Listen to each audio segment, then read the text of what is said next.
natin si Don Carlos, yung asawa. Ako nabalik. Si Tita Lynette ba yun? Ang susunod na programa ay rated PG.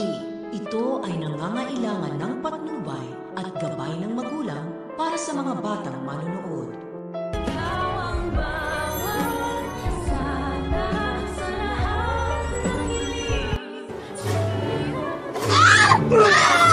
Paimbestigahan natin si Carlos.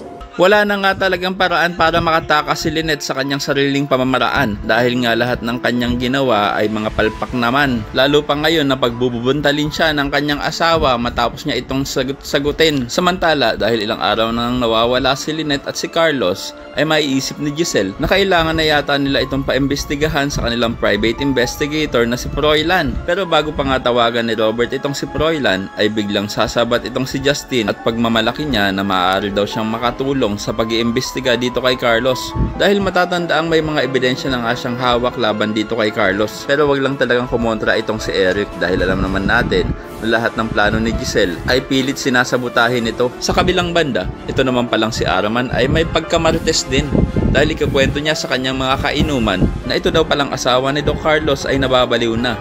Yan din kasi ang pinamukha sa kanya ni Carlos para makalusot nga ito sa kanyang krimen at para hindi rin siya pagdudahan ni Araman na talagang dinukot niya ang kanyang asawang si Lynette. At makakatulong nga rin ang pagiging marites na ito ni Araman dahil madidinig siya ni Harig at makakatulong nga rin itong si Araman upang ituro niya kay Harig kung saan ang bahay nila Carlos. Kaya naman nang makausap na ni Harig ang kanyang ama ay agad niyang itatanong dito kung kasama ba nito ang kanyang asawang si Lynette dahil pinaghahanap na nga sila ng mga otoridad. Kaya naman malalaman natin kung ito bang si Carlos ay aamin na sa kanyang anak. Kaya naman ako isa ka rin sa mga umaasang sana ay mas piliin ni Harry na iligtas si Lynette kaysa pagtanggol ang kanyang amang si Carlos. Ay pakilike ang video na ito and don't forget to subscribe.